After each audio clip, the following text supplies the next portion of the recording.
Merci Élise, bonsoir à tous. Ils sont populistes en Italie, nationalistes en France ou néo-nazis en Allemagne. Tous ne représentent pas le même danger, mais tous menacent l'unité européenne. Faut-il s'inquiéter de la montée des extrêmes en Europe? C'est la question que nous posons à travers ce nouveau numéro de Complément d'enquête.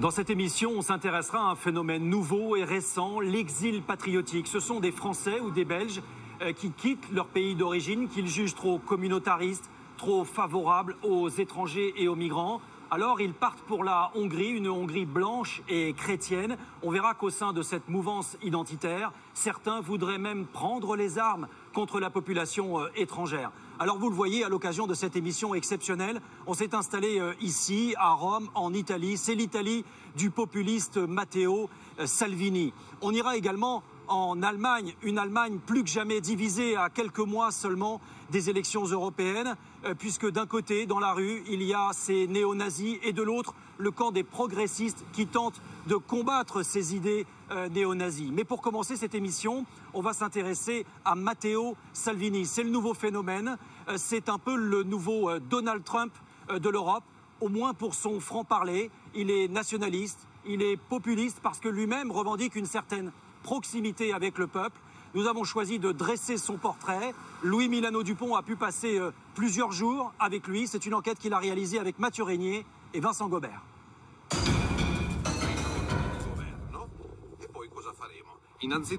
Avant tout, permettez-moi de vous dire merci. Voici Matteo Salvini, le ministre de l'Intérieur de l'Italie. Pour les critiques constructives, merci. Et merci aussi à ceux qui insultent sur Internet, sur Facebook, Instagram ou Twitter. Un gros bisou, comme toujours. Aujourd'hui, nous sommes sur le toit du ministère de l'Intérieur. Mais on n'est pas en train de faire les ramoneurs je ne sais où.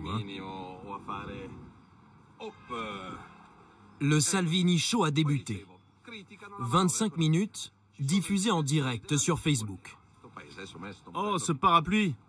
Allez, je me mouille, on s'en fout. Un stand-up où le ministre détaille son agenda, vante son bilan. Alors là, vous voyez, ce sont tous les biens immobiliers confisqués à la mafia. Un peu théâtral, mais très à l'aise dans l'exercice, il manie l'humour et la provocation au service d'une politique radicale. Priorité aux Italiens, moins d'impôts, plus de sécurité. Sa prochaine mesure, un couvre-feu pour ce qu'il appelle des magasins ethniques. Vous connaissez tous ces magasins devant lesquels il y a des gens qui boivent de la bière jusqu'à 3 heures du matin, du whisky, ils foutent le bazar, ils pissent, ils chient. Excusez-moi si on est à une heure de grande écoute et que vous êtes en train de manger un sandwich, mais ils pissent sur le portail ou la porte de la maison, c'est mal élevé. Donc ce n'est pas une initiative contre les magasins étrangers. C'est une initiative pour limiter les abus de certains magasins, presque tous tenus par des citoyens étrangers, là où les gens foutent le bazar. Cette vidéo, tournée la semaine dernière, a déjà été visionnée près d'1 million de fois. Justice, sécurité, travail. Et on ne fait pas machine arrière.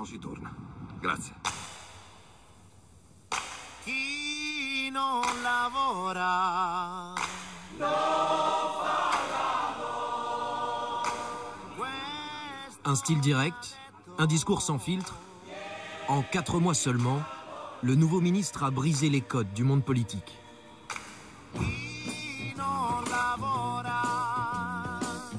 Salon nautique de Gênes. Matteo Salvini est attendu pour une visite officielle.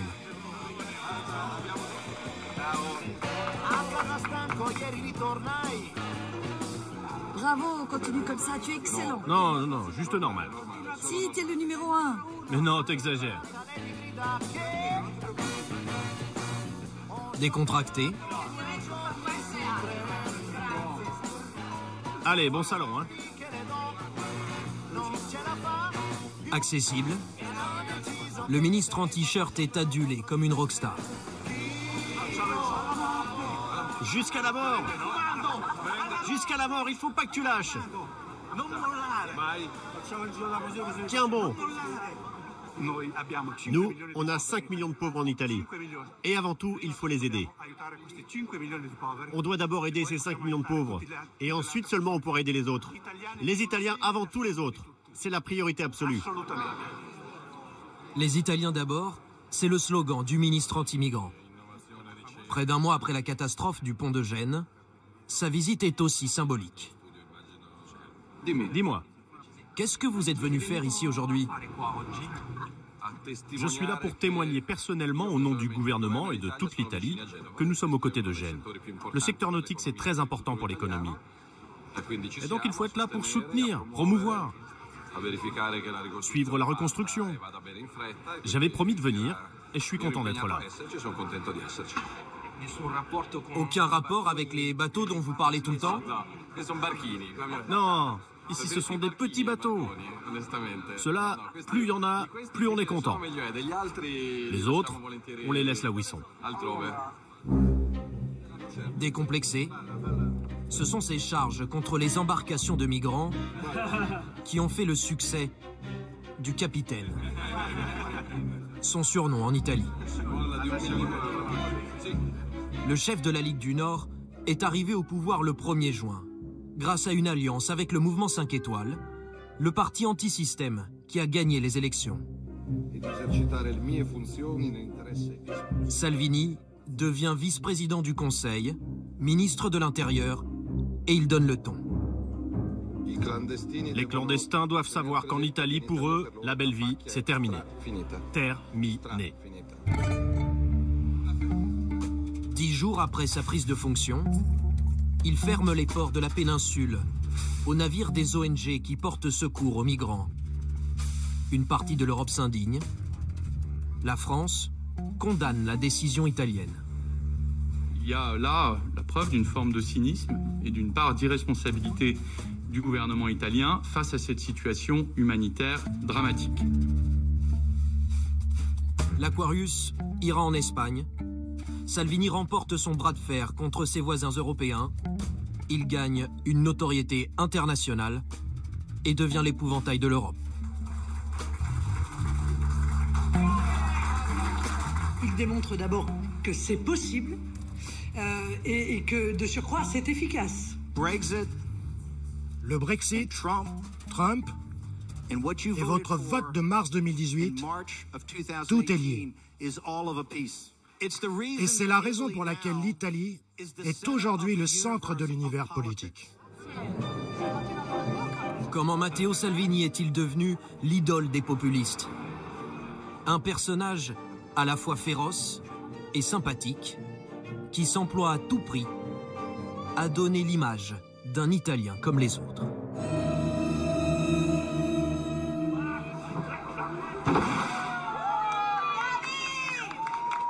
Un dimanche soir, dans un petit village du Frioul, une région du nord-est de l'Italie. Là où la Ligue du Nord a su conquérir un nouvel électorat. Ces Italiens qui ont le sentiment d'être méprisés par l'Europe. La communauté européenne a eu un tort énorme. S'il y a 1000 réfugiés qui arrivent, très bien. Nous sommes 28 ou 27 États, c'est bien ça?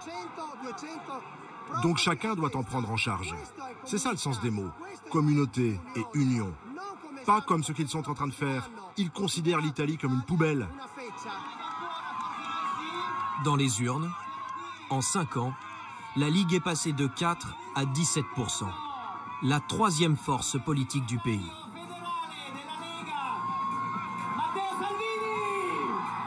Ce soir-là, des militants historiques, des nationalistes, mais aussi des électeurs de gauche sont venus écouter le capitaine. Excusez-moi pour ma voix, je suis complètement enrhumé et un peu plus abruti que d'habitude, mais j'avais très envie de venir vous voir. Parce que vous voir ici, là, ce soir, c'est incroyable. Vous devriez vous applaudir. La campagne électorale est terminée, mais le ministre est resté chef de parti et il anime une dizaine de meetings par mois. Au cœur de son discours, toujours la sécurité et la défense de l'identité italienne. Ce gouvernement fera respecter un principe sacro-saint. Nous sommes un pays hospitalier, accueillant, généreux, mais qui a quelques siècles d'histoire, de tradition et de culture derrière lui. Donc à Noël, c'est la naissance du petit Jésus. Et si ça ne te plaît pas, tu repars d'où tu viens. Si tu n'aimes pas la crèche, si tu n'aimes pas les cloches, si le crucifix te dérange, vas-y, pars. Le monde est grand. 40 minutes de discours, et à chaque fin de meeting, le même rituel. Ok, pour les photos, on va les faire juste en dessous. Évidemment, on arrive par la droite, jamais par la gauche. On sort par la gauche. La séance de selfie peut commencer. Chacune des 2000 personnes présentes peut repartir avec sa photo aux côtés de Matteo Salvini. Un petit mot pour chacun, une blague, un geste affectueux. Des fans qui deviendront sans doute d'excellents porte-parole.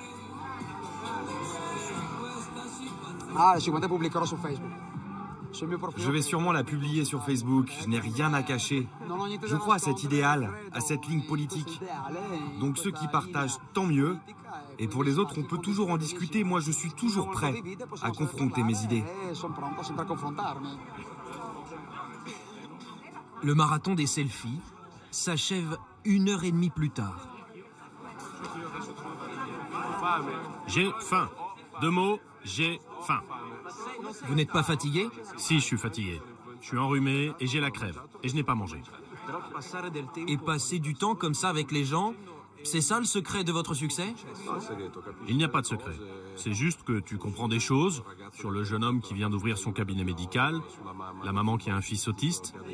En restant au ministère, tu ne peux pas comprendre tout ça. Un ministre de l'Intérieur qui passe 1h30 à faire des photos, c'est pas commun, c'est du jamais vu. Oui, ce n'est pas commun, mais vous voyez, j'ai mes chats, je suis informé, j'ai mes infos, mes points sur la Libye. Donc je suis connecté, même si on fait des photos. Je vous assure que la sécurité des Italiens me tient à cœur. Ce personnage charismatique, Matteo Salvini l'a construit pendant 25 ans.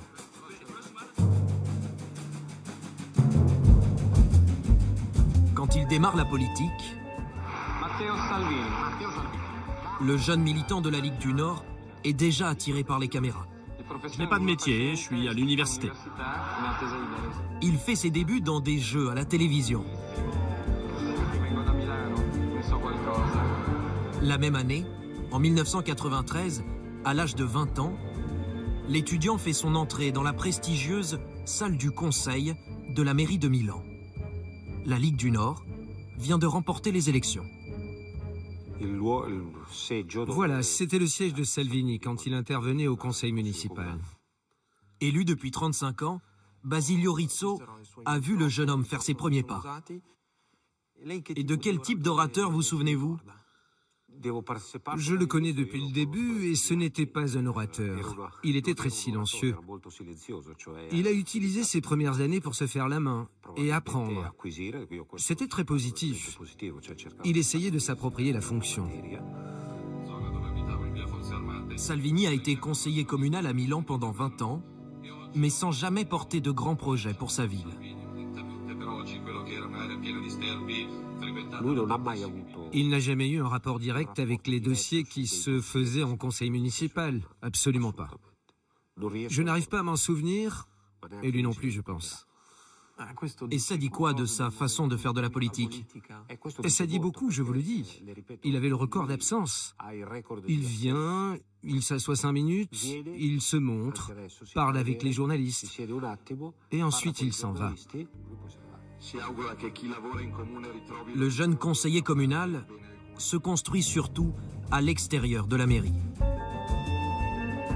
en banlieue de Milan. Attention à la marche. Au siège historique de la Ligue du Nord. Ils ont subi l'immigration. Aujourd'hui, ils vivent dans des réserves. C'était ça la peur de la Ligue pendant des années. Terminer comme les Indiens. Le parti abrite aussi sa radio officielle. Sami Varin est l'un des animateurs. C'est bon, je suis prêt. Et il présente l'émission emblématique de Matteo Salvini. Nous voici en direct sur Radio Padani, la radio qui a appris à Matteo Salvini à écouter les gens. Parce que c'est ça, le secret de la politique. Le programme quotidien est connu pour donner la parole aux auditeurs sans aucun filtre. Nous avons été accusés de racisme parce qu'on voulait ficher les Roms. Matteo Salvini a été le directeur de Radio Padani pendant 14 ans. C'est ici qu'il a forgé sa voix de baryton et son lien direct avec le public. Il a une voix très rassurante et déterminée en même temps. Une voix qui vient des tripes. On dit qu'on parle avec nos tripes, vous voyez. Et il parle aux tripes des gens. Et il peut prendre ce timbre très particulier. Quand tu descends dans les graves comme ça, tu effleures des cordes sensibles que les autres politiques n'arrivent pas à toucher.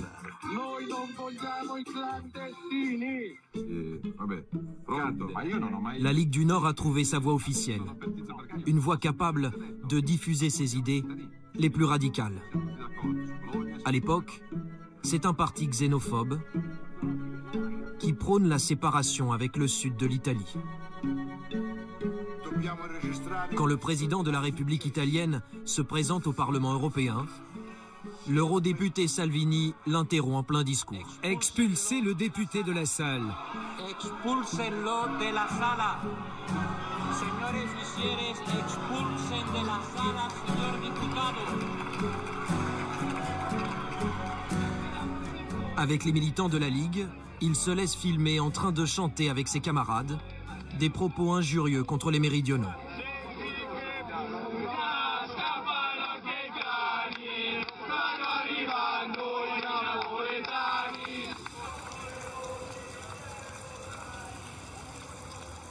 Naples était l'une de ces villes haïes par le parti nordiste.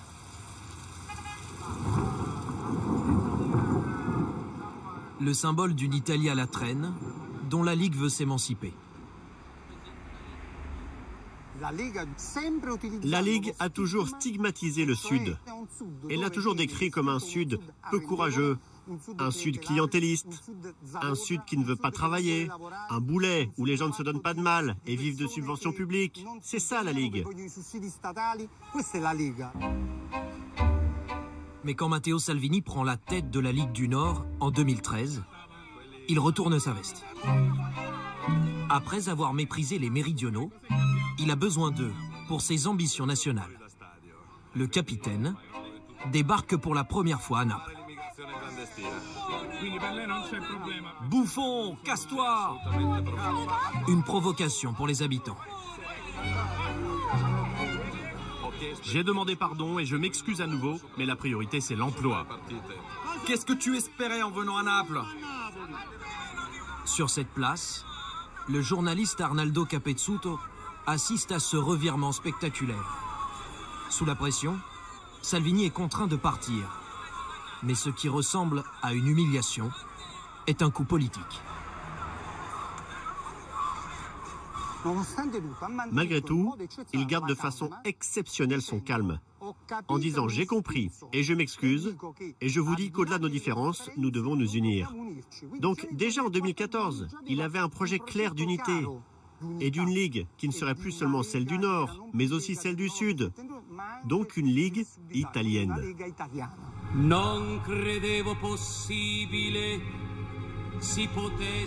Le parti régionaliste est devenu nationaliste. Au même moment, l'Italie affronte une crise migratoire sans précédent. Près de 700 000 arrivées en 5 ans. Salvini a trouvé son thème de campagne pour les élections législatives de 2018. Et il va mettre en pratique ses talents de showman. Bonjour les amis, nous voici en direct. Dans une série de vidéos diffusées en direct sur Facebook, le candidat s'improvise enquêteur. Il se rend devant des centres d'accueil pour migrants qu'il accuse de gaspiller l'argent public. On applaudit la demoiselle, bravo! Tu devrais avoir honte. Coucou ma sœur. Et t'es payé combien pour travailler ici? Un ton sarcastique. Les codes du divertissement. Ça vous dit qu'on aille sonner? On va sonner? Allez, on y va. Bonsoir. Vous parlez italien? Non. Il y a quelqu'un qui parle italien? Celui-ci, il écoute la musique, mais il ne parle pas italien. Un spectacle à la limite du racisme, où Salvini stigmatise les migrants et joue les inquisiteurs. Ah, lui, c'est un immigré climatique. Apparemment, il a très chaud. Il y a celui torse nu, celui en tunique. On a la totale. Et qui paye? Saluti.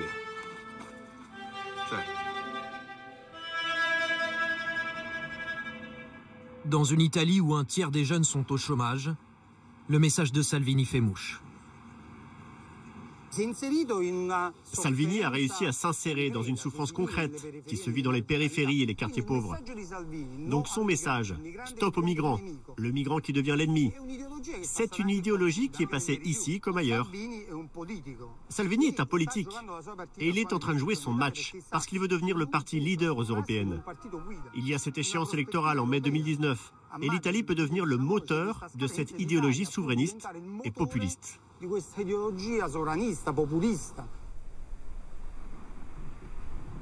Pour se préparer à ce prochain combat, Matteo Salvini occupe le terrain. En ce mois de septembre, le ministre de l'Intérieur est l'un des invités d'honneur des Frères d'Italie, l'équivalent du Rassemblement national de Marine Le Pen. Ici comme en France, l'ennemi à abattre, c'est l'Europe libérale.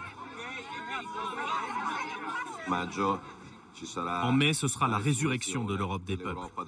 Et je suis bien content d'être l'un des acteurs de ce changement. Dans sa conquête européenne, Salvini peut compter sur un soutien de poids. C'est la surprise de ce congrès. Steve Bannon, l'ancien directeur de campagne de Donald Trump, l'homme des réseaux sociaux américains, propose désormais ses services en Europe.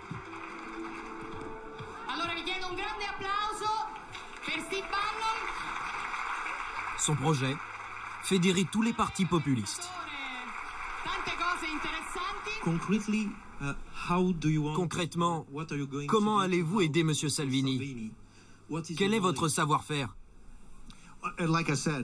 Écoutez, en ce qui concerne les élections au Parlement européen, Salvini, Giorgia Meloni, Orban et les autres, ils savent comment gagner des élections. Proposer les meilleurs candidats, ils savent faire tout ça. Ce qui a marché aux États-Unis doit marcher en Europe. Nous allons mener des sondages dans tous les pays. On va collecter toutes les données de tous les pays et ce sera disponible pour ceux qui veulent, comme une simple association.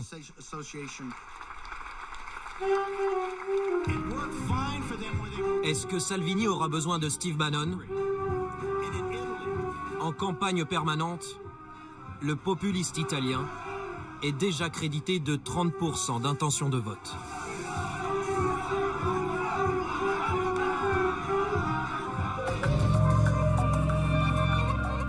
Alors on se retrouve ici au cœur de Rome avec l'une des personnalités les plus fortes de la politique italienne, une figure de la politique italienne, Matteo Renzi.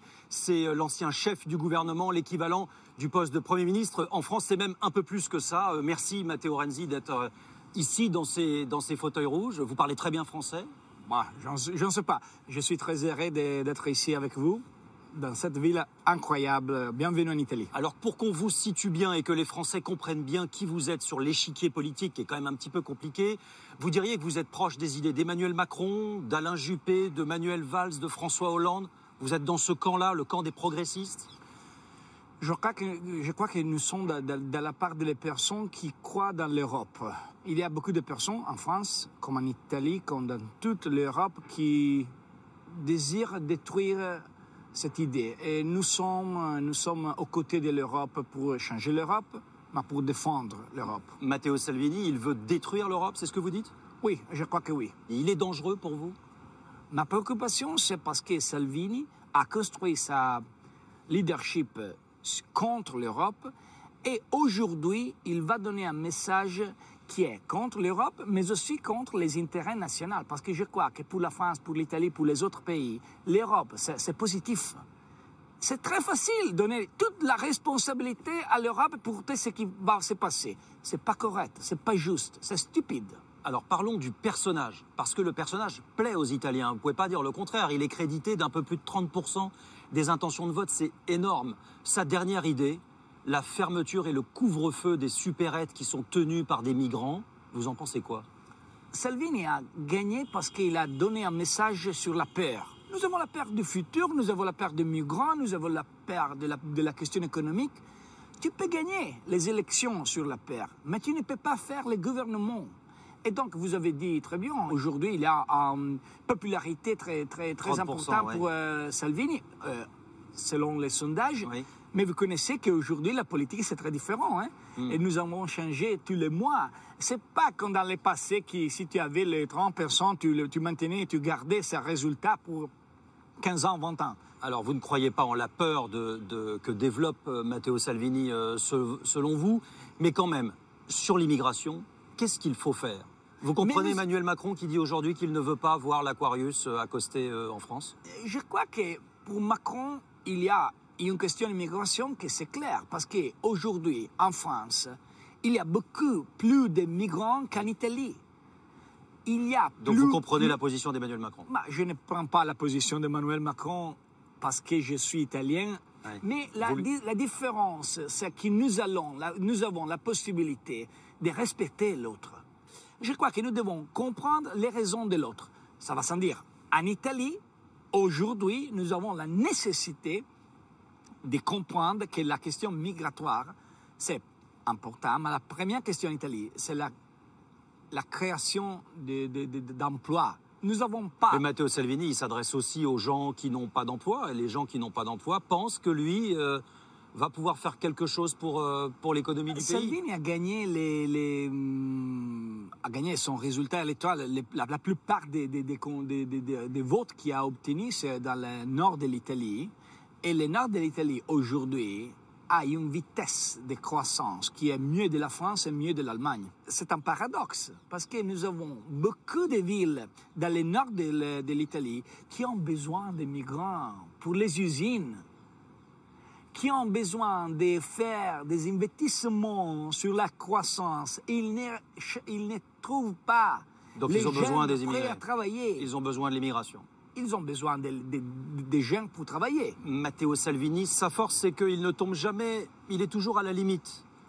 Il ne tombe jamais dans l'excès, il n'utilise jamais des propos racistes, il est toujours dans la suggestion. On a le sentiment qu'il est malin. Cette malice, elle vous fait peur ou vous êtes plutôt serein? C'est une habilité qui est la même habilité de Marine Le Pen, qui est la même habilité de Viktor Orban, qui est la même habilité d'Alternative für Deutschland. Ce sont notre rival. Je n'ai pas peur de mes rivales. Je crois dans l'Italie. Je crois dans l'Europe. Je ne crois pas que nous pouvons donner un message. Oh, tout c'est terminé. L'Europe, c'est une grande histoire. C'est très plus grand que Matteo Salvini. La victoire, c'est pas une victoire entre Renzi et Salvini, entre Macron et Le Pen. C'est une victoire entre l'Europe et entre le pessimisme. Et je crois que nous allons faire gagner l'Europe. Merci infiniment, Matteo Renzi, d'être venu nous voir. On va terminer sur ce message d'espoir. Et nous, maintenant, on va s'intéresser à ces Français identitaires qui partent pour la Hongrie. En général, lorsque l'on fait ses valises, c'est bien souvent en Europe pour des raisons économiques. Eh bien, ceux que l'on a suivis partent pour des raisons identitaires. Ils quittent la France ou la Belgique qu'ils jugent trop communautaristes, trop laxistes à l'égard des étrangers. Et ils vont s'installer dans cette Hongrie de Viktor Orban, une Hongrie blanche et chrétienne. Regardez cette enquête, elle est signée Thomas Lelong, Guillaume Couder, Soigny Thébault, Mathieu Bierden et Pierre-Louis Devet.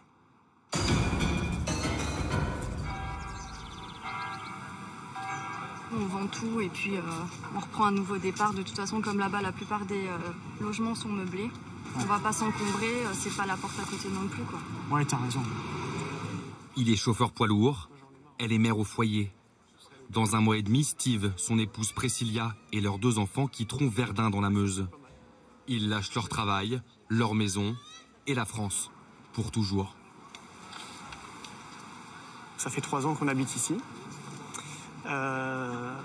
Donc on s'y trouve relativement bien. Mais on retrouve, comme partout, le problème général de la France.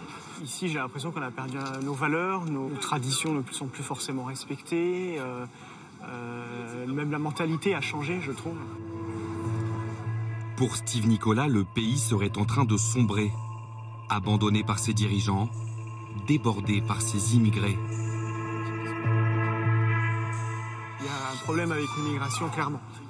C'est-à-dire qu'on retrouve énormément de chômage dans ces populations, insécurité, trafic de drogue. Vous, ici à Verdun, vous vous sentez en insécurité? Assez quand même. Alors, moins qu'à Nancy ou à Metz, mais on va dire à partir de 19-20 heures, il se passe quand même des choses. Voilà. Il se passe quoi, par exemple, comme genre de choses ici à... Beaucoup de violences conjugales. Il y a une jeune fille qui s'est fait agresser par un migrant à 6 heures du matin, comme quoi ça n'arrive pas que le soir. Une histoire qui a fait grand bruit à Verdun. Problème, la jeune fille est soupçonnée d'avoir menti. Aucune suite judiciaire. Qu'importe, l'arrivée d'une dizaine de migrants dans la ville a fait basculer Steve dans la peur. Priscilla, elle, est en colère. Elle se sent harcelée dans la rue. J'évite de mettre des talons quand je sors seule. J'évite de mettre des pantalons, enfin des leggings, pour éviter les klaxons, les sifflements des voitures. Parce que c'est vraiment insupportable, quoi. Insupportable. Là-bas, je peux me balader tranquille dans la rue, peu importe la façon dont je suis habillée. Là-bas, c'est la Hongrie, la terre promise pour ce couple qui s'est coupé de ses proches et qui ne reconnaît plus son pays. Qu'est-ce que vous allez y chercher, vous, en Hongrie? Les valeurs, les traditions, la société un peu patriarcale, c'est-à-dire l'homme à sa place, la femme à la sienne. Je vois pas pourquoi on devrait autoriser 2 femmes à se marier ou 2 hommes à se marier. Non, c'est une famille, c'est pas ça. Et en Hongrie, on est rassuré sur le fait qu'on sait que ça n'arrivera pas. Parce qu'une famille, voilà, c'est traditionnel, c'est la nature. Donc c'est un homme, une femme qui ont des enfants, tout simplement. C'est l'histoire de Français qui rêvent d'une Europe blanche et chrétienne. Au point de s'installer sous les cieux les plus conservateurs d'Europe. La Hongrie, 10 millions d'habitants. À sa tête, Viktor Orban, un Premier ministre ultranationaliste. Avec ses barbelés anti-migrants, il est devenu la vedette de la droite dure, le sauveur d'un continent qui serait submergé. Nous accepterons bien sûr les vrais migrants. Les Allemands, les Hollandais, les Français, les Italiens. Ceux qui veulent retrouver chez nous l'Europe déracinée qu'ils ont perdue. Depuis les attentats, certains Français ont basculé dans la haine. Pour eux, le combat doit se mener de l'intérieur. Quelques nouveaux croisés auraient même envisagé des actions violentes contre des musulmans à Paris. Je ne suis pas un terroriste. On n'est pas là pour provoquer. On est là pour sécuriser. Une poignée d'extrémistes se prépare à la guerre, quand d'autres choisissent l'exil, comme ces dizaines de Français et de Belges qui sont passés à l'Est.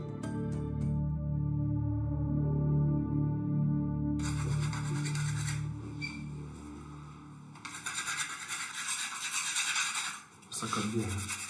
Ce qu'il reste de leur vie d'avant en Belgique tient dans 3 grosses valises.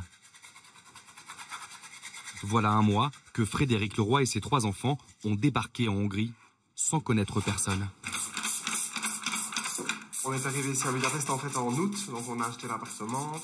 Et voilà, j'essaie vraiment de m'activer pour que la chambre des enfants soit nickel. Ils me le réclament parce que pour eux, voilà, c'est un changement de vie vraiment radical. Le père de famille a investi 70 000 € dans l'achat de ce modeste appartement. Ce commercial dans l'hôtellerie de luxe a mis sa carrière entre parenthèses. Il est en congé parental et perçoit chaque mois 750 € de l'État belge. Moi, pour l'instant, je dors ici, mais on va faire une chambre un peu mieux parce que dormir sur un divan au lit, c'est pas vraiment l'idéal. Donc voilà, il fait 67 mètres carrés. C'est clair qu'on sort d'une maison en Belgique de 150 mètres carrés, donc ça change. Vous avez perdu en confort par rapport à votre vie d'avant en Belgique. Ah, mais ça c'est clair. Maintenant, on le savait à la base. Hein. Je veux dire, on est venu ici, pas pour avoir un meilleur confort, ni une meilleure vie financièrement en tout cas, ça c'est clair. Son projet, c'est ouvrir un petit hôtel. En attendant, ses sacrifices, le trentenaire les assume, car il réalise dans cette banlieue populaire de Budapest son rêve hongrois. C'est vraiment une classe moyenne qui habite ici et ce sont des familles, il y a des personnes âgées. Il n'y a vraiment pas d'insécurité du tout. Ça n'a vraiment rien à voir avec les HLM français. Je pense qu'ici, à mon avis, je suis le seul étranger, le seul étranger dans le quartier parce que voilà, on ne connaît pas ça ici. Il n'y a pas de jeunes qui traînent dans les rues ou qui font des deals de drogue. Ou ça n'existe pas ici, vraiment. Il n'y a pas ça. Dans cet ancien pays communiste, Frédéric Leroy est venu vivre au milieu de gens qui, pense-t-il, lui ressemblent.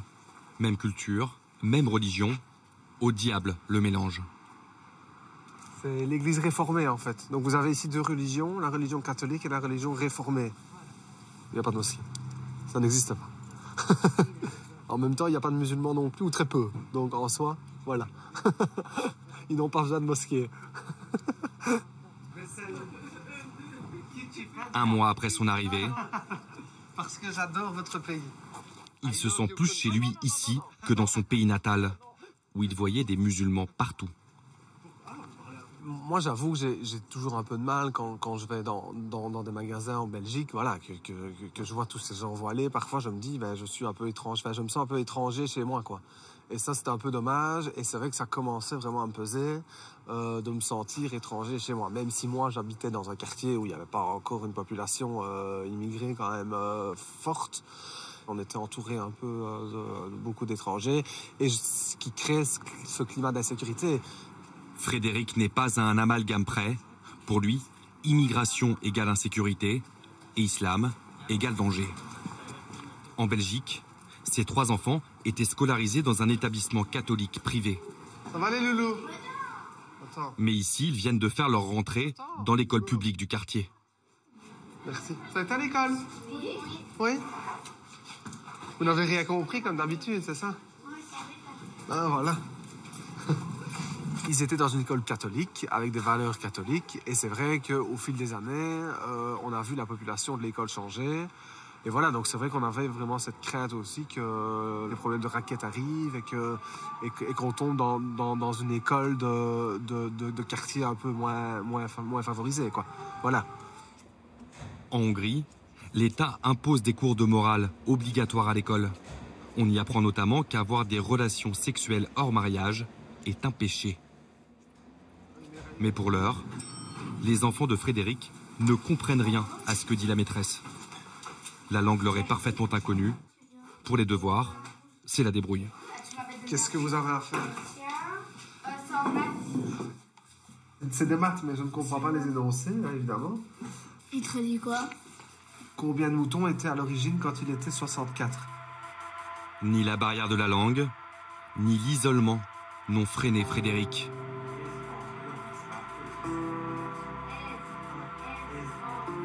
Budapest, une ville sans migrants, où le métissage n'existe pas vraiment, ni dans les rues, ni sur les panneaux publicitaires.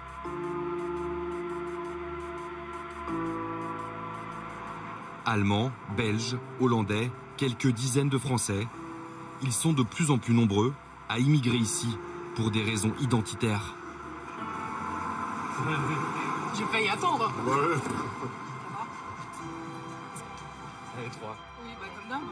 Alexandre vit à Budapest depuis 8 ans. Il donne des cours de hongrois aux expatriés. On essaie de voir à quel rythme ça t'arrange, si tu veux faire ça 1 fois par semaine, 2 fois par semaine. Elsa, elle, est arrivée il y a 2 ans.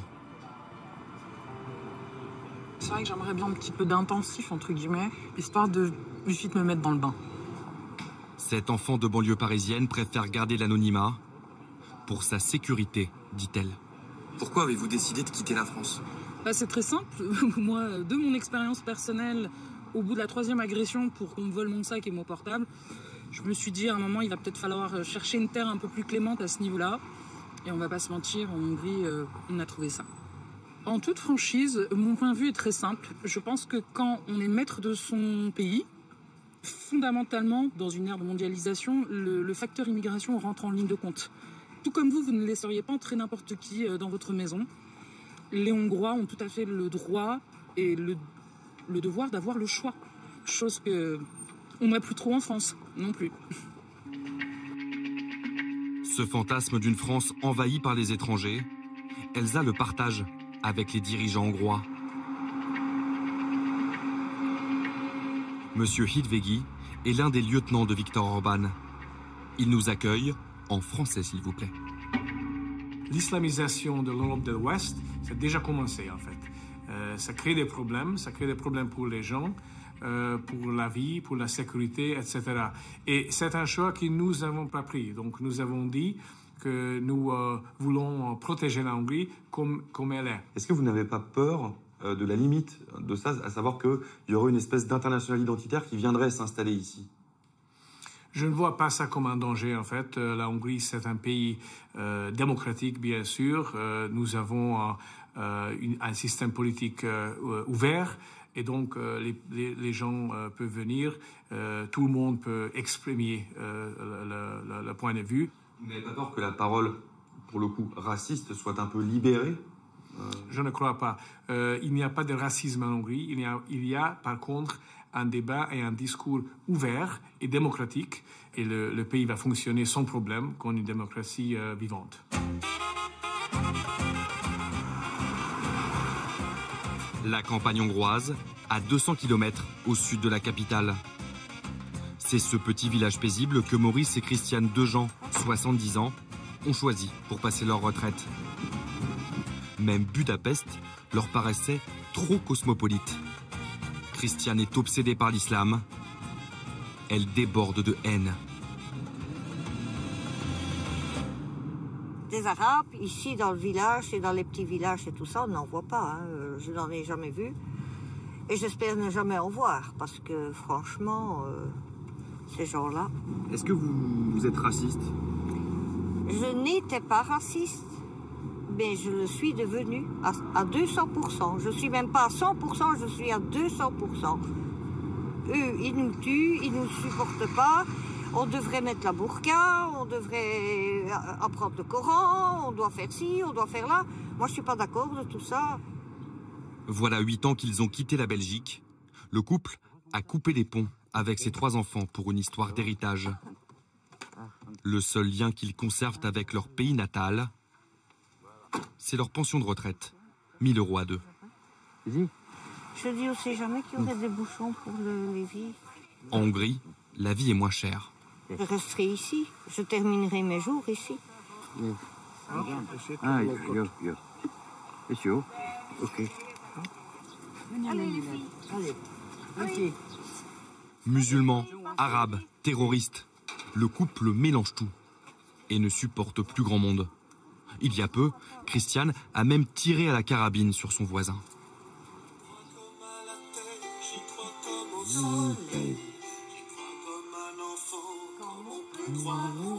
Sa haine, la retraitée l'alimente avec son passe-temps favori. Toute la journée là-dessus. Putain. Les réseaux sociaux.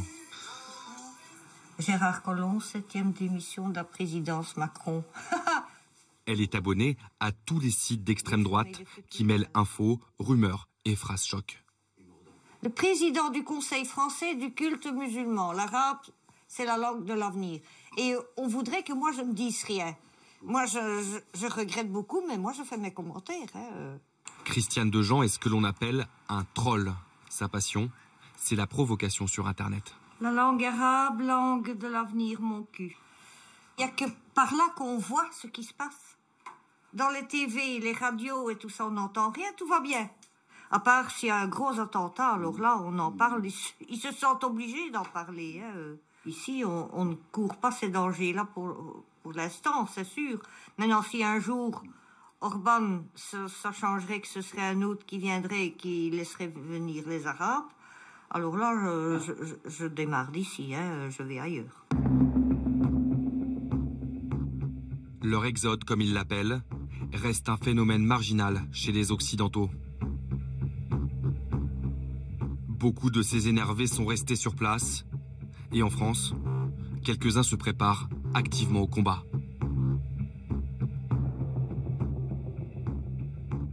Ce document est très intéressant, la stratégie de l'action islamique culturelle à l'extérieur du monde islamique. Ce sexagénaire, que nous appellerons Michel, est commerçant dans une petite ville de province. Donc il vous explique comment ils vous envahissent. Hein. C'est tout bête. À ses heures perdues, il fédère sur Internet une petite communauté qui serait prête à prendre les armes. Si j'ai intitulé ça Guerre de France, c'est qu'on est persuadé qu'il y a un gros risque de guerre sur le territoire national, compte tenu des événements, des attentats, etc. Il y a un moment où j'ai dit, bon, il faut résister, on va pas se laisser faire comme ça, voilà. Michel en est certain, les islamistes vont bientôt convaincre les musulmans français de se battre pour prendre le pays. Il est membre d'un groupuscule, l'Action des forces opérationnelles. L'AFO, c'est la partie un petit peu plus structurée, militairement, on va dire, de réveil patriote. Donc c'est des gens qui ont une formation militaire, qui sont en forme. Pour vous, une guerre contre les musulmans ou les islamistes est inévitable? Alors pour moi, c'est inéluctable. L'armée s'y prépare. Je vois pas pourquoi nous, les citoyens, on s'y préparerait pas. Le camp d'en face, hein, le tenant du système islamique, hein, voilà, c'est très bien ce qu'on est en train de faire. Bon, ce qu'ils savent pas, c'est ce qui va leur arriver. Mais Qu'est-ce que vous voulez dire par là? C'est de la manière dont ça peut se passer. Ce qu'il va leur arriver, comme il dit, c'est justement ce que la justice reproche aujourd'hui à l'AFO. Le 25 juin dernier, les policiers de l'antiterrorisme français mènent un vaste coup de filet. Ils voulaient lutter contre ce qu'ils appellent le péril islamique. Cet homme appartient à une cellule clandestine de l'ultra-droite. Il a été interpellé samedi soir en Corse. Pour la justice, la cellule avait bel et bien évoqué l'idée de s'attaquer violemment à la communauté musulmane. Les suspects gravitaient tous autour d'un groupuscule appelé AFO. Ce jour-là, 13 membres de l'AFO sont interpellés. Parmi eux, une infirmière, un prof et d'anciens militaires. Les enquêteurs découvrent au total 36 armes à feu et du matériel pour fabriquer des explosifs.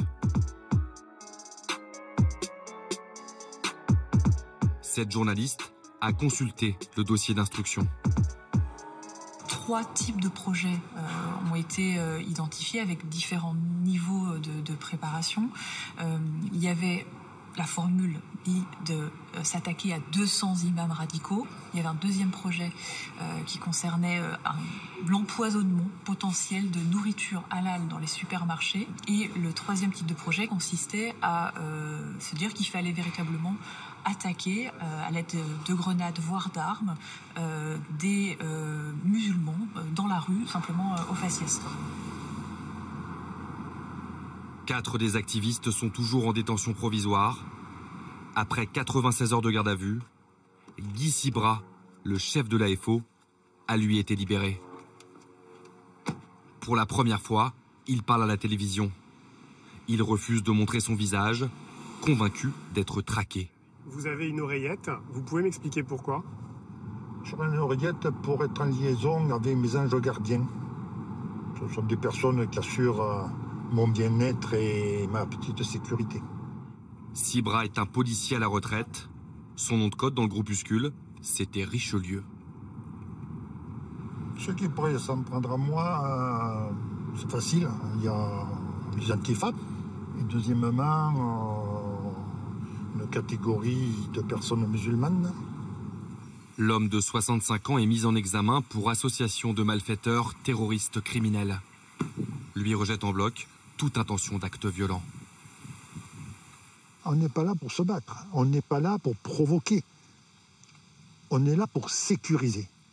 Les armes qui ont été trouvées dans les perquisitions, ce sont des armes de chasse. Donc vous ne vous considérez pas comme un terroriste? Ah, pas du tout. Non. Moi, je me considère comme un citoyen républicain, libre. Je suis extrémiste aux yeux du gouvernement. Je ne suis pas extrémiste aux yeux du grand public. Guy Sibra nous le garantit. Depuis les interpellations, les messages de sympathie affluent, mais discrètement. Il y a des personnes, oui, on est avec vous, mais pour l'instant, je ne peux pas me montrer parce que j'ai mon entreprise, parce que je suis connu, parce que j'ai une femme. Parce que... Vous savez, c'est comme à la dernière guerre. Hein, les premiers résistants, à la dernière guerre, on les traitait de terroristes. Sibra se compare presque à De Gaulle en juin 40. Un résistant, comme ceux qui s'exilent en Hongrie. Vous avez des gens qui partent et qui ne partent pas qu'en Hongrie. Vous avez des gens qui partent sur la Russie, vous avez des gens qui partent sur la Pologne. À la dernière guerre, vous aviez ceux qui étaient partis en Angleterre, rejoindre la France libre. Discours farfelu de retraités paranoïaques ou réelle dérive vers le terrorisme. Lors de leur garde à vue, 2 suspects auraient reconnu des velléités de passage à l'acte.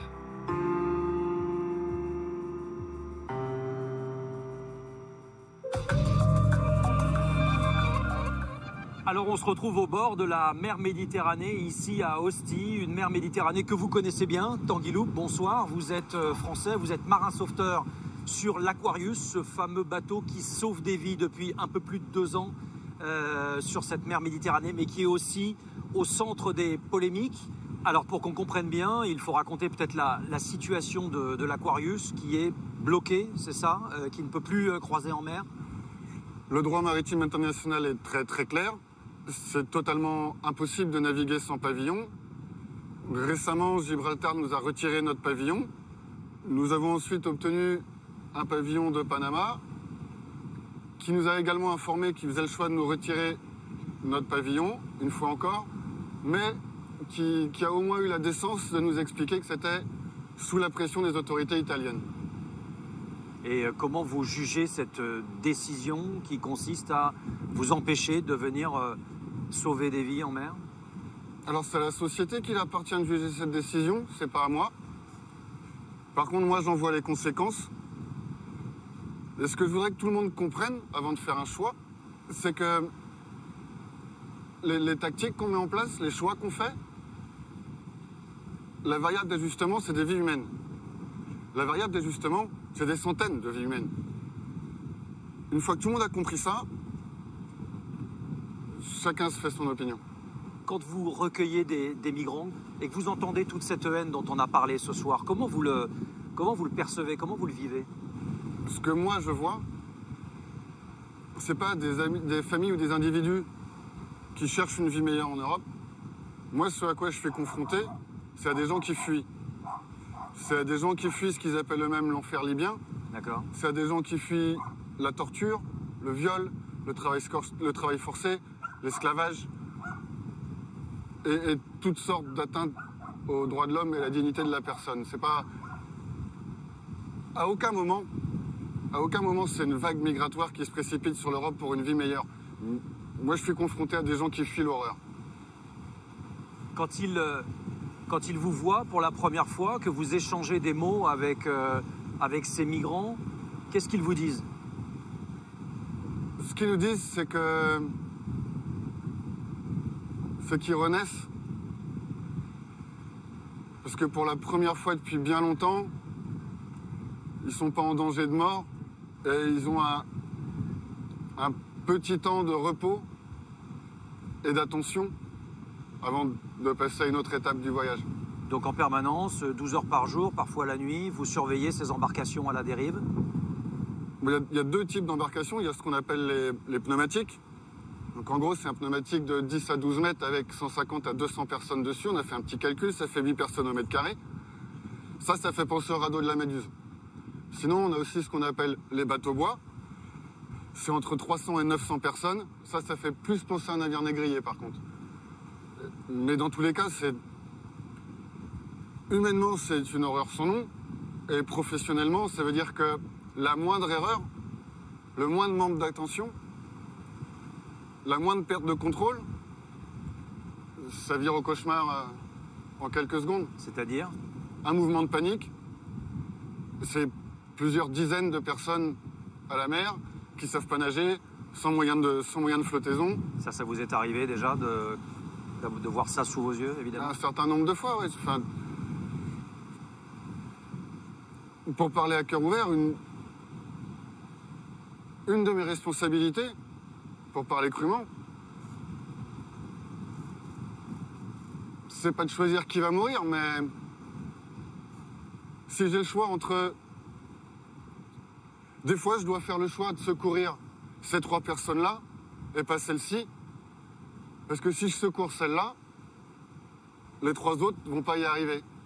Du coup, je suis obligé de consciemment faire le choix de laisser mourir des gens pour en sauver le plus grand nombre. Parce qu'on manque de moyens. Parce qu'on manque de moyens de repérage suffisamment tôt. Et à ce moment-là, vous vous dites quoi? Vous en voulez à la communauté internationale, à l'Europe? Vous êtes démunis?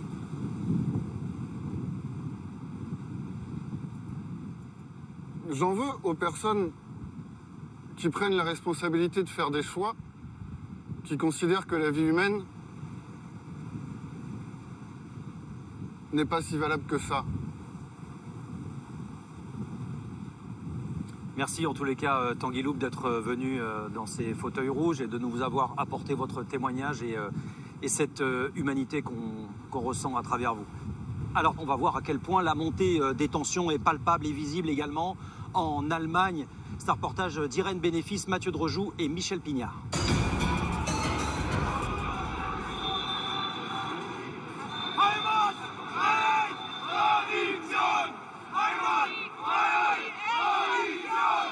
Ils ont choisi le 3 octobre, jour de l'unité allemande, pour crier leur haine.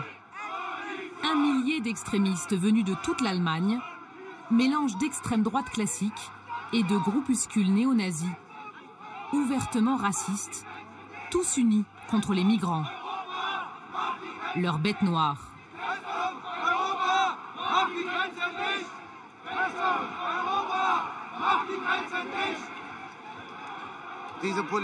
Avec cette politique et la démographie, c'est sûr, dans 5 ou 6 ans, les migrants représenteront 50% de la population. Ma fille, je n'ose plus la laisser sortir le soir et rentrer seule à la maison. C'est ça le problème. On ne se sent plus en sécurité.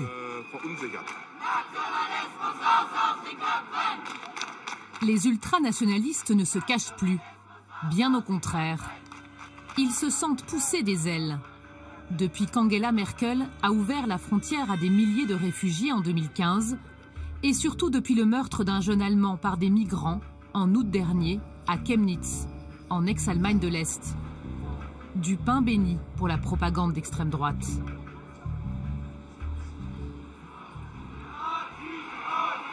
Ce 3 octobre, les néo-nazis se sont emparés de la rue. Au balcon ou derrière des cordons de sécurité, des habitants inquiets, désemparés,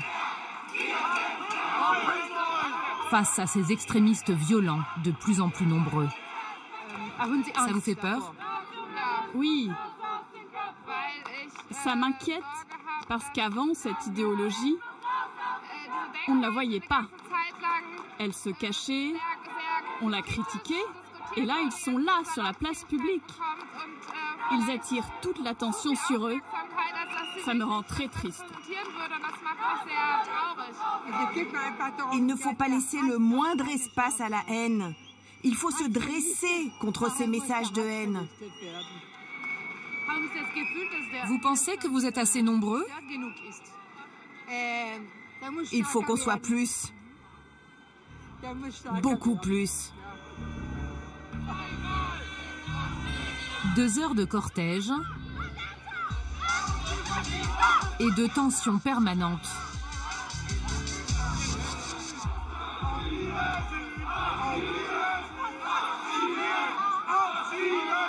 combattre cette vague d'extrême droite.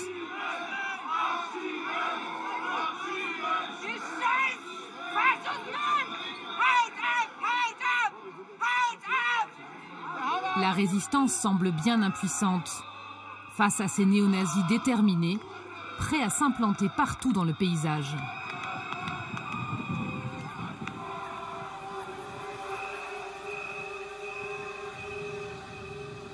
En Allemagne, il serait quelques 20 000.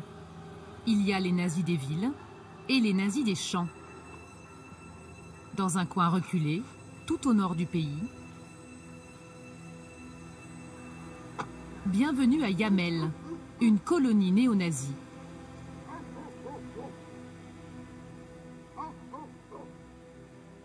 Une fresque à la gloire du peuple allemand, un panneau qui indique Braunau am Inn, le lieu de naissance d'Hitler. Un drapeau aux couleurs nationales-socialistes. Pas de doute, nous sommes chez les nostalgiques du Troisième Reich. 40 habitants et presque autant de chiens. Quand des journalistes débarquent, la consigne est claire. Madame, bonjour. Bonjour monsieur. Bonjour. Vous pourriez m'expliquer un peu l'histoire du village, s'il vous plaît? Vous pouvez me dire ce que ça représente, cette peinture? Surtout pas un mot. Le seul qui nous adresse la parole. Je ne veux pas que vous filmiez ma maison. Pardon? Vous avez compris? Vous comprenez ma langue? Oui, un peu. Bon, très bien. Alors je vous interdis de filmer ici. C'est Sven Kruger, un chef d'entreprise de 44 ans et surtout un néo-nazi notoire, ancien député du parti d'extrême droite NPD.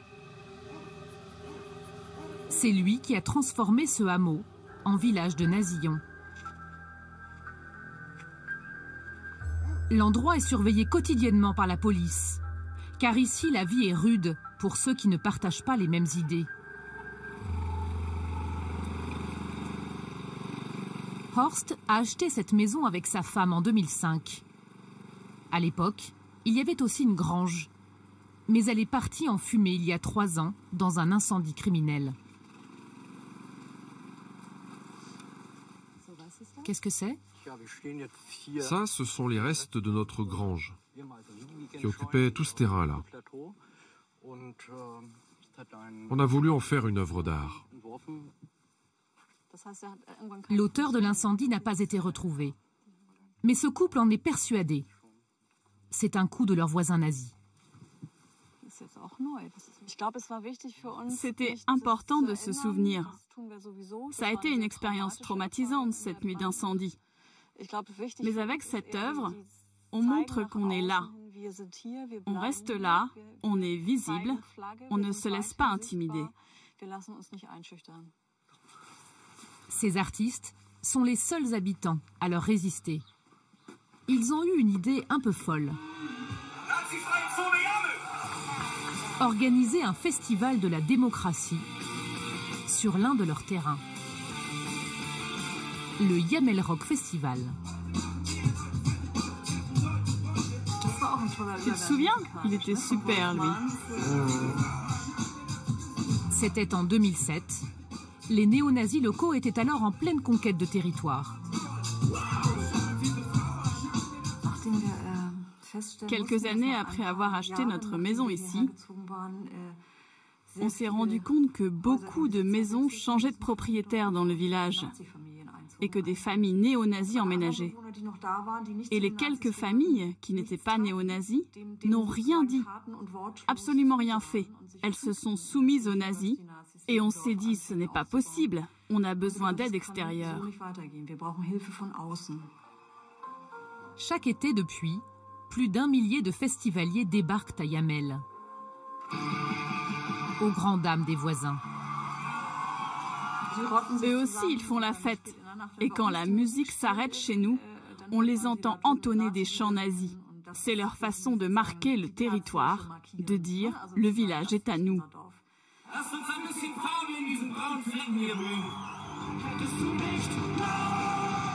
Rejeter les valeurs de la société multiculturelle. Vivre entre soi.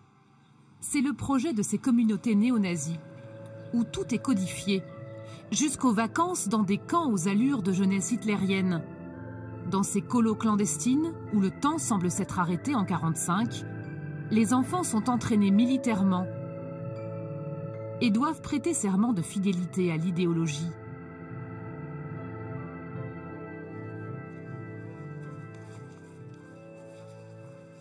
Heidi Beneckenstein, 26 ans, a été l'un d'entre eux.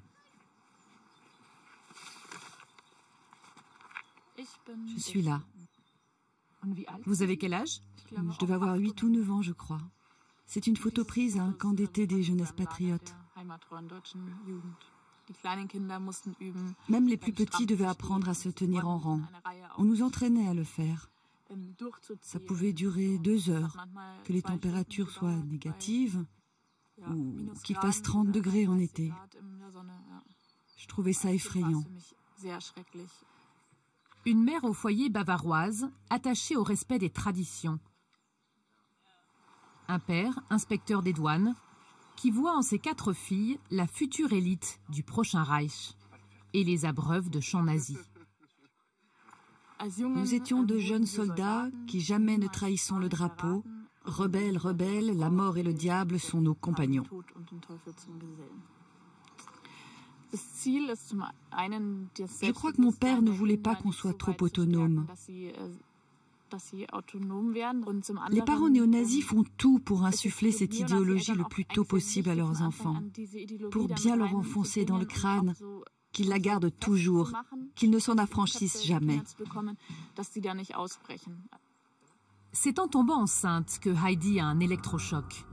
Elle réussit à se libérer du carcan familial, de l'idéologie nazie, et en tire un livre qui remue l'Allemagne.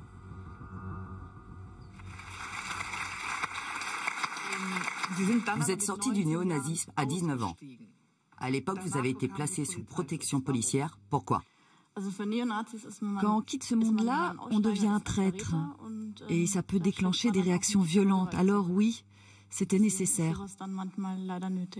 Heidi Beneckenstein. Aujourd'hui éducatrice de jeunes enfants, Heidi n'a plus aucun contact avec ses anciens camarades néo-nazis. Sauf un, Félix, son mari, un repenti lui aussi, effrayé par cette menace brune qui revient en force. Avant, on voulait changer le système en Allemagne, le modifier sur certains aspects. Mais ce qu'on voit de plus en plus aujourd'hui, c'est qu'ils veulent renverser l'État et instaurer un autre système à la place. C'est une radicalisation extrême. Ces gens-là sont très déterminés et ça, c'est très dangereux. Ça divise notre société avec violence.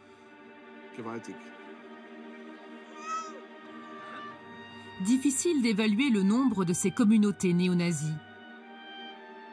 À l'est du pays, il y en a une qui s'est illustrée par sa violence anti-migrants et a fini par décourager toute forme de résistance. Voici Kala, 7000 habitants, la ville que Heike a dû fuir. J'ai des palpitations. Son crime, avoir ouvert ce local associatif en 2013. Un lieu de rencontre, de débat sur la démocratie. On a ouvert en avril. Quelques jours plus tard, la vitrine était déjà cassée. Une partie de la population ne voulait pas de nous. Le message était très clair. Vitres cassées, portes brûlées. Le local existe toujours aujourd'hui. Quelqu'un a craché sur la vitre et ils ont écrit « Merci pour l'ADN ». Et les intimidations continuent. Pas seulement des dégradations matérielles. Heike se sent continuellement harcelé, poussé à bout. Ils lançaient des choses contre mes vitres. Ils allumaient souvent des pétards contre ma porte. Ça faisait comme un bruit de petites bombes. Je n'allais même plus dans mon jardin, car je me faisais insulter. J'ai eu des menaces de mort aussi. Une fois au restaurant, quelqu'un m'a dit qu'il voulait me tirer dessus et me tuer.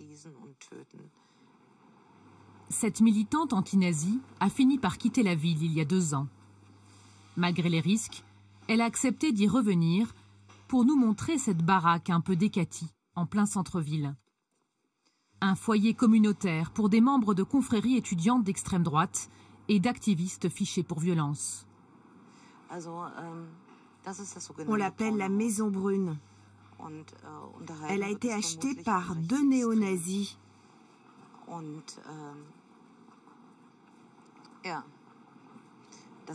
En plein Kala. Et on laisse faire ça. En 5 minutes à peine, nous sommes repérés. Il y a un homme qui nous regarde.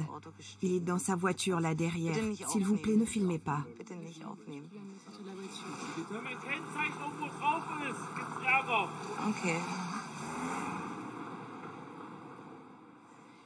Il faut qu'on parte.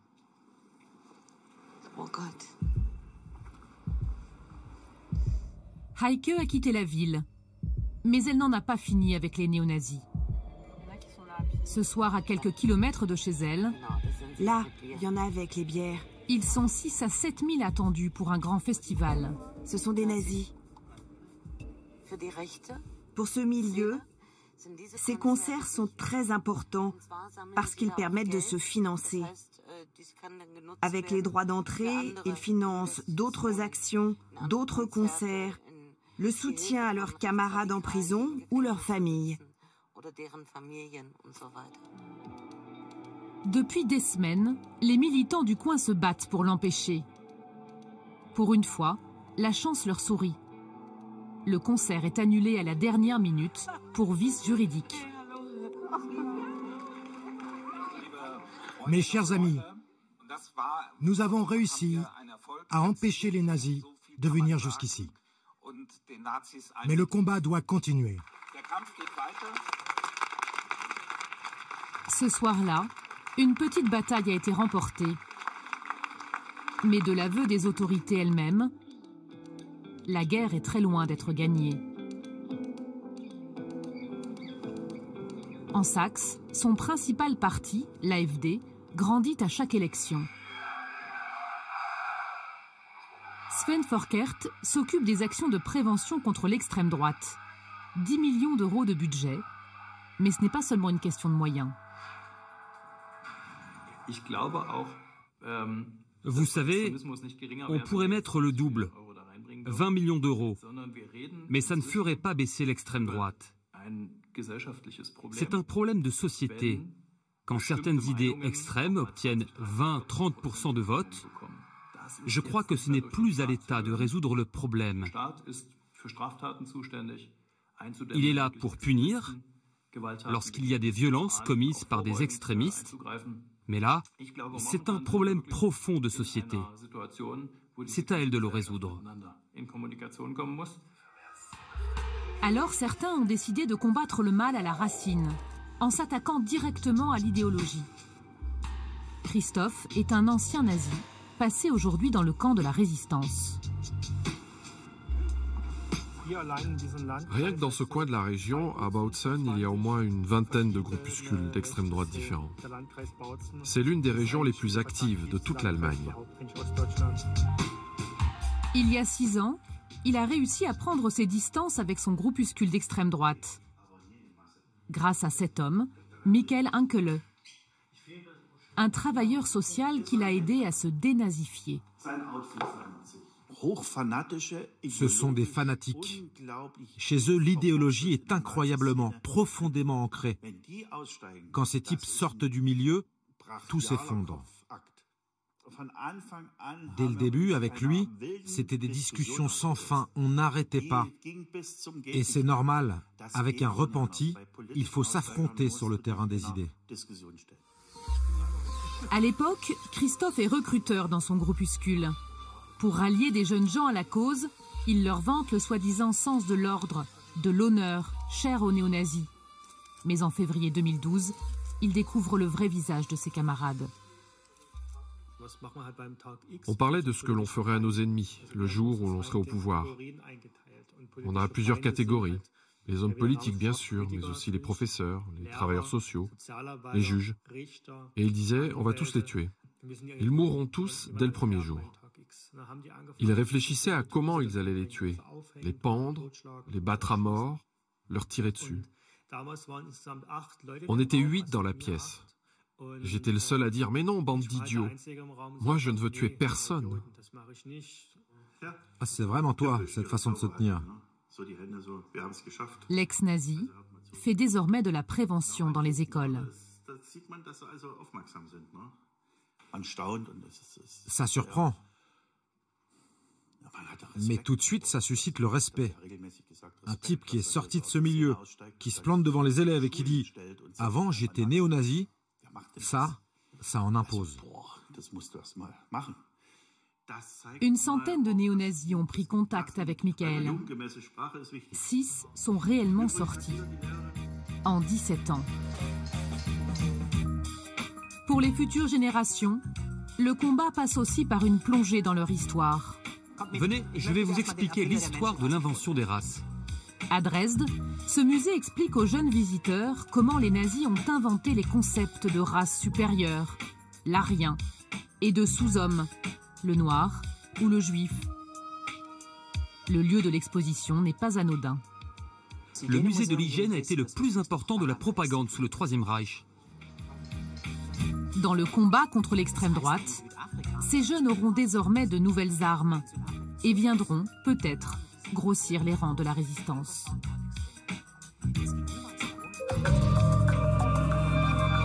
On est ici, toujours à Rome, devant cette fois ce bâtiment, tout à la gloire du dictateur Benito Mussolini, un bâtiment qui fut édifié dans les années 40. Et on est avec vous, Nicolas Lebourg, vous êtes spécialiste des extrêmes droites, chercheur à l'université de Montpellier. On est à quelques mois des élections européennes. Est-ce que cette poussée des extrêmes qu'on observe un peu partout, elle peut se traduire dans les urnes ? Alors tout d'abord, il faut bien voir, elles ne s'observent pas de la même façon partout. Il faut se méfier de cet angle-là.